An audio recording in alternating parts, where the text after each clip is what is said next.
It's Monday, April 20th, 2015. This is PSN News. Tonight on PSN News, we'll have the latest on Sue Paterno's most recent announcement. We'll also talk to the newly elected UPUA president and vice president, coming up on PSN News.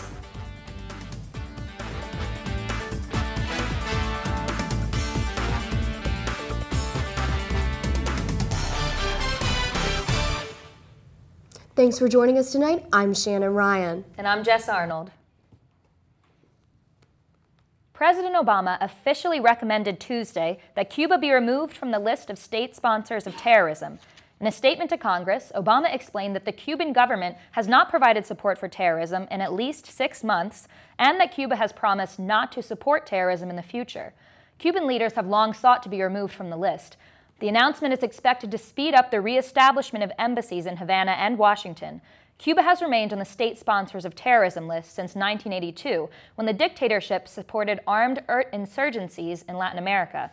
Obama has expressed his intention to normalize U.S. relations with Cuba in an effort to ease tensions with the long-estranged country.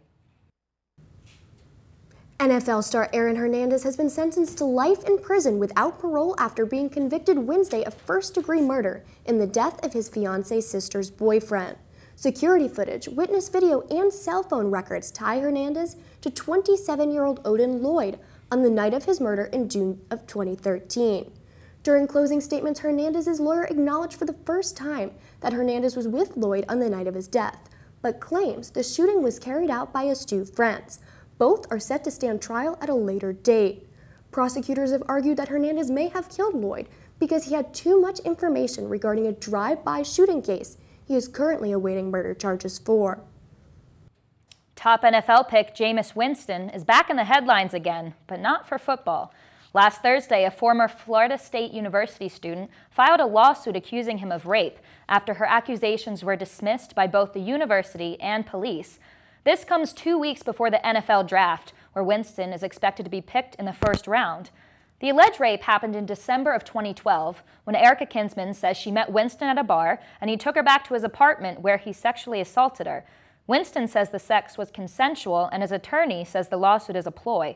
Kinsman's lawyer said in a statement Thursday that Winston needs to face the consequences of his actions, and since others have refused to hold him accountable, their client will. One ESPN reporter suspension reminds us why it's important to live by the golden rule. The network suspended Britt McHenry last Thursday for a week after a video came out showing her insulting a towing company clerk. McHenry told the employee that maybe if she was missing some teeth, she could get a job there too, along with other jabs at her appearance and education. McHenry apologized on Twitter, saying that she allowed her emotions to get the best of her and will learn from the mistake. Advanced Towing Company released a statement Friday saying errors in judgment can be made in the heat of the moment and they don't want McHenry fired. The Florida mailman who flew a gyrocopter through restricted airspace and landed on the Capitol lawn last week has spoken out and says he expected to be stopped along the way. Doug Hughes was arrested immediately after landing outside the Capitol and was charged with operating an unregistered aircraft and violating national airspace. He faces 4 years in prison plus fines. Hughes said he was planning to draw attention to campaign finance reform. Though the Secret Service had learned of Hughes' plan more than a year earlier, authorities said that they had no reason to believe he would actually carry it out. Hughes will wear an electronic monitoring ankle bracelet until a court hearing in Washington, D.C. next month. On Friday, Italian police reported that 15 Muslim migrants from Africa were arrested in connection with throwing 12 Christians into the Mediterranean Sea. Italian police learned about the assault from survivors who were rescued by the ship Ellensburg. The 15 men are accused of multiple homicides motivated by religion. The survivors were among more than 100 passengers aboard a boat traveling from Africa to Europe. The surviving Christians managed to avert being pushed overboard by forming a human chain to deter further attacks. These revelations come amid a spike in migrants traveling from Africa to Europe. The Italian Coast Guard reports that as many as 10,000 migrants have been pulled from rubber boats in recent days. The Interfraternity Council announced they will be suspending day-longs for the rest of the semester. Find out why when we come back from the break. On Thursday, a man visiting State College was charged with 3 felonies of rape, involuntary deviant sexual intercourse, and sexual assault. The Daily Collegian reports that around 2 a.m., Ronald Kramer III had been drinking at the saloon when he met a woman there. After leaving the saloon, the woman and her friend waited for a bus, but Kramer recommended they stay at his apartment. They then went to Kramer's apartment and she used the bathroom, according to the court documents. Kramer allegedly entered the bathroom and raped her. She and her friend eventually left Kramer's apartment and she went to Mount Nittany Medical Center. Kramer hails from New Wilmington, and there is no further information on his charges at this time. Sue Paterno, wife of the late Penn State football coach Joe Paterno, announced Thursday that she will be spearheading an initiative to end child sexual abuse on college campuses. The Daily Collegian reports that Paterno personally funded $220,000 to start Circles of Safety for higher education, a pilot program to teach child abuse prevention training. So far, nearly 150 people from each of Pennsylvania's 12 state-funded universities and leadership administrators from the Dixon University Center in Harrisburg have completed the program. It is designed to assemble prevention squads, which would lead abuse prevention and awareness efforts on campus. 4 Penn State Board of Trustees members won't let new rules hurt their bids to get on the Alumni Council. The Daily Collegian reports that alumni elected members Anthony Lebrano, Alice Pope, Ted Brown, and Bill Oldsey are suing the Penn State Alumni Association for refusing to place their names on the ballot for its upcoming elections. The Alumni Council Nominating Committee decided that Board of Trustees members could not run for a seat on the council to prevent conflict of interest. The 4 suing members filed an injunction Tuesday, saying that there was no justification for this rule. They say the lawsuit is their way of making sure the Alumni Association is using transparent governing process. The election begins on May 12th, and results will be announced on June 1st. Men and women rallied in State College and nationwide on Wednesday in support of Fight for 15, a movement pushing to raise the minimum wage to $15. The Daily Collegian reports that upwards of 20 students and community members gathered in front of the South Fraser Street Post Office, displaying signs supporting the cause. The event was organized by Service Employees International Union, Healthcare Pennsylvania, that brought in nursing home employees from 9 locations statewide to take part in the movement. Penn State groups including Students Work, United Students Against Sweatshops, and Third Way Collective also joined in the day's events. The Daily Collegian reports that day-longs are suspended at all Penn State fraternities for the rest of the semester. Day-longs are a long-standing tradition of daytime parties celebrating warmer weather.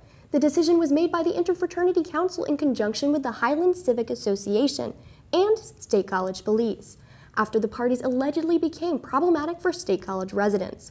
IFC President Rick Grove said the IFC made the decision following a high number of complaints to suspend the parties in their current form, adding that a number of changes need to be made for the parties to continue. NASCAR racer Jeff Gordon made a pit stop Tuesday at Penn State. The Daily Collegian reports that 4-time Cup champion visited campus to promote his partnership with Axalta Coating Systems and Penn State University.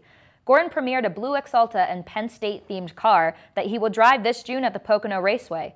The race car was also displayed on Saturday at the blue and white football game, so fans could take a closer look.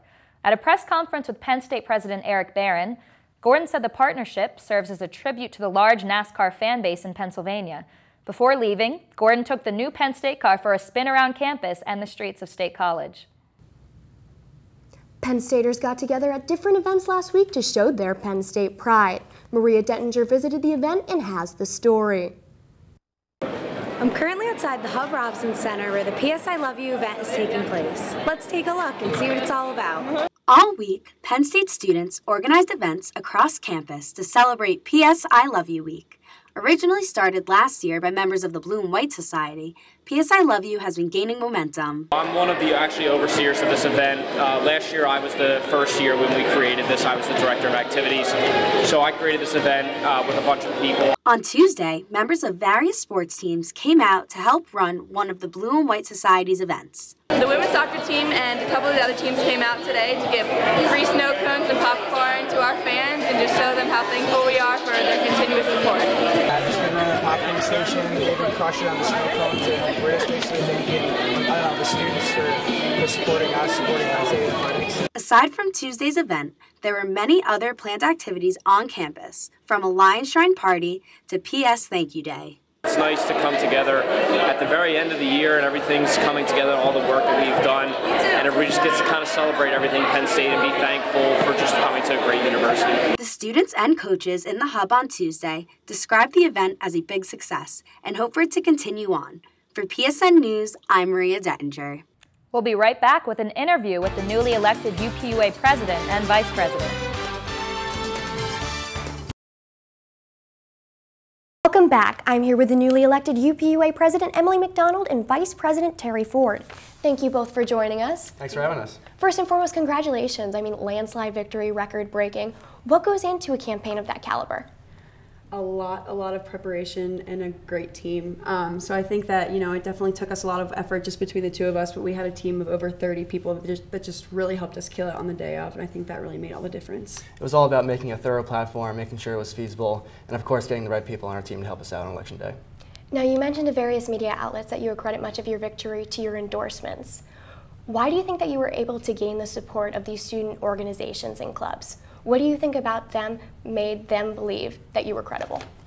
So we had a lot of experience, and I think that we had a lot of time to really dive into our platform. We had a very thorough platform. While some may argue, 41 initiatives, that's hard, but we can do it, and it's all encompassing. So I think that it really covers all aspects of student life, which really excites people.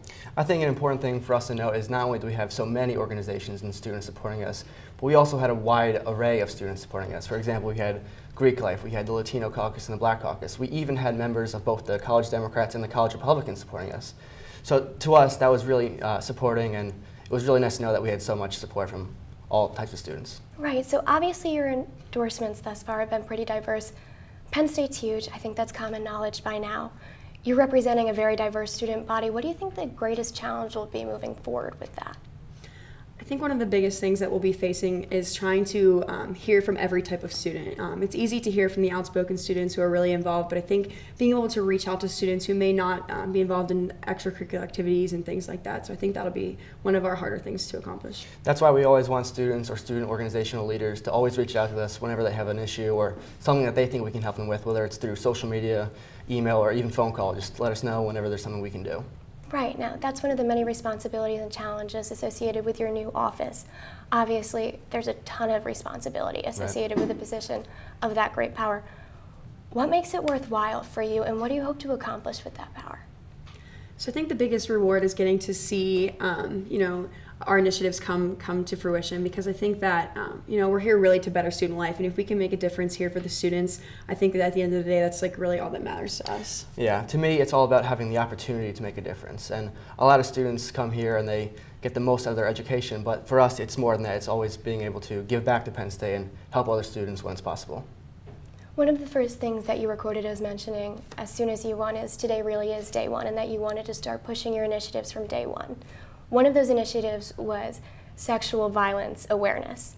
How do you hope to further that initiative? So actually, we both just traveled to DC last week for Big Ten on the Hill with the other Big Ten institutions, and one of the biggest things that was on our platform we actually got to talk about is the It's On Us campaign and how to really bring that to Penn State to help it support President Barron's task force recommendations. So we're going to really try and push the It's On Us campaign to let everyone know that sexual assault is a huge problem, and it's on us, it's on our professors, administrators, no matter who it may be. So right now we're at the point where we have these recommendations from the task force, but next year in our terms it's going to be all about implementation and assisting Dr. Barron and working with other student leaders to make sure that those recommendations are actually carried out. Right. Now, earlier we had discussed that executive board applications are now open. Why would you stress students to become involved in the UPUA? Obviously, as we've been talking about, it's given you an abundance of opportunities. I mean, why did you want to get involved, and why should other students get involved?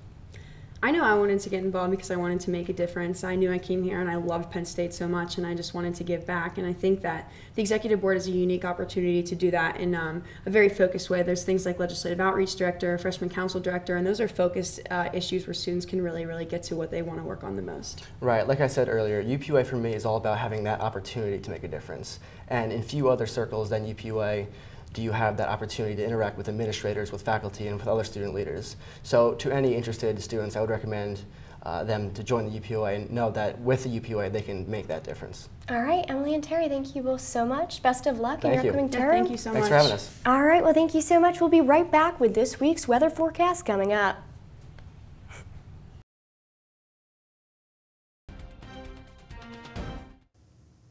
Good evening, Penn State. Student meteorologist Faith Eretz here with your campus weather service forecast for this dreary week. If nothing else, you should take away these 3 points just to get you through this week weather-wise. Tomorrow, luckily, will be the dry day, a little break from the rain today, as well as some showers moving in on Wednesday. So tomorrow you can put away your umbrella just for a little while during the afternoon anyway, but definitely make sure you've got that and your raincoat back out for the day on Wednesday, as we will have showers moving through all of Pennsylvania. For the entire week, you should remember that there will not be any crazy temperature shifts. Unlike these past several months, we have been seeing very dramatic temperature shifts at some point every week. But luckily, this entire week, we will have daytime temperatures in the low to mid 50s, with nighttimes getting pretty chilly, but we will also have that consistency at least to look forward to. If we keep an eye on the radar, we will see a few more thunder showers moving through later tonight. Nothing much to keep an eye on, just a few rumbles of thunder and rain. Nothing much out of the ordinary from what we've been seeing today. But most of that thunder will move out by early tomorrow morning and make way for just a few more showers early. But most showers will miss us throughout the rest of tomorrow until Wednesday morning, when another system will be moving up from the southwest into Pennsylvania for Wednesday afternoon. Tonight, like I said, we could see a few more scattered showers, some light rain, and a few rumbles of thunder, but nothing to get concerned about, really, with temperatures only getting down to around 50 degrees, so that those are really temperatures we should not get used to this week, as we will see nighttime lows getting down into the 30s throughout the rest of the week here. We will also see winds out of the southeast that will shift west. We will have a very large wind shift here, with winds also picking up around 15 miles an hour. With tomorrow's temperature barely getting to 60 degrees, unless that sun comes out, we will stay in the 50s with those early morning showers, but for the most part, we should only see a mix of sun and clouds. Moving on to Wednesday, you see that rain I mentioned earlier for the early afternoon throughout the afternoon there, with temperatures getting up to around 55 degrees. Beyond there, everything is pretty boring meteorologically. We will see temperatures during the day getting up to the low to mid 50s, like I said. Nothing as warm as this beautiful past weekend we saw, but we will not have any rain after Wednesday either. The real story is those low nighttime temperatures getting down to around 33 on Thursday night. Definitely keep your eye on that and do not pack up those winter sweatshirts just yet, as you will probably need them for the nighttime over this coming weekend. That's all I've got for you this week from the Penn State Campus Weather Service. Have a great evening and stay tuned for sports next on PSN News.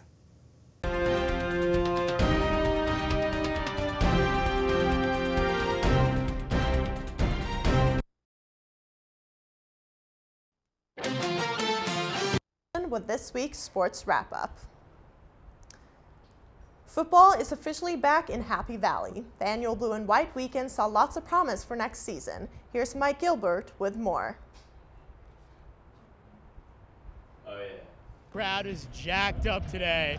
See the new stars coming in for the Nittany Lions. Penn State fans came out in full force to see the Lions back on the football field since their Pinstripe Bowl win in New York City. Head basketball coach Coach Chambers, among many other big names, were on hand on Saturday. What does this mean for Penn State as a whole? This is incredible. Look at this crowd. Definitely. I know the weather has a lot to do with it, oh, yeah. but they're excited about James Franklin's era. We're excited about it. Sure. Look at the students. Look at the fans. This is the culture we have created. Right. Coach, thank you so much. The large crowd was able to check out the incoming freshmen who will be taking over for some stars and team leaders a year ago. Coach Franklin looking on at his young team, but many other surprise guests came to cheer on the blue and white. Here with Gary Gilliam. And Gary, what's it like to be here in front of a packed house like this for the spring game? It's awesome. It just goes to show how great Penn State fans are, for a spring game and to have the stadium this full and how much support there is for our players is awesome. State fans were treated to an early touchdown as Akeel Lynch burst through the end zone here. Hackenberg and the fans love what they are seeing, with many recruits at the game loving the atmosphere as well. Most importantly, no one got hurt during the game. Head soccer coach Bob Warming was on hand as well. Everybody's excited about where we're headed with Penn State athletics. That's what this shows today. People are excited about Coach Franklin. They're excited about the recruits. They're excited about the new athletic director and new president, where everything's headed within the university. It's a wonderful day for Penn State. For PSN News, this is Mike Gilbert. History was made this past weekend as the Penn State men's lacrosse team defeated Rutgers in their first Big Ten win on Senior Day. A 5-point effort from senior Pat Manley drove the Nittany Lions to an 11-6 win over the Scarlet Knights. Manley, along with along with 8 other seniors, were honored prior to the game.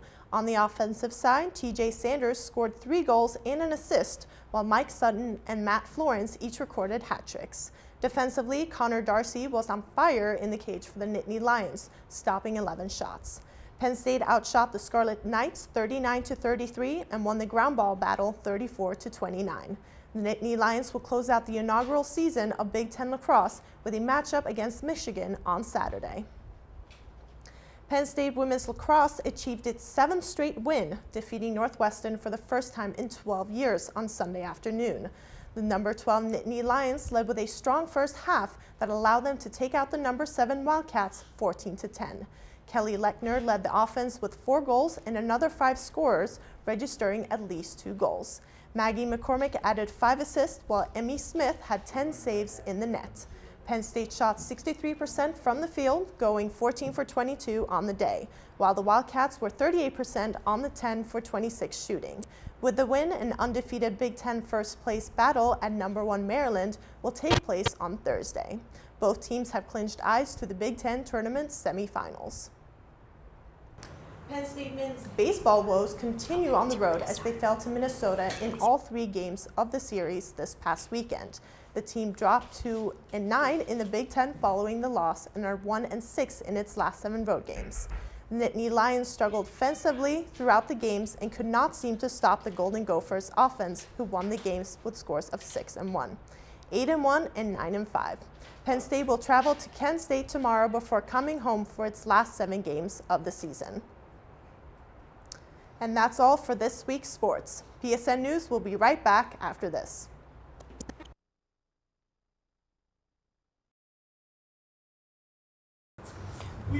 Well, Jess, on the topic of sports, considering the fact that this past weekend was Blue and White weekend, obviously we had countless former Penn State football players, but we actually had a different kind of legend here on campus.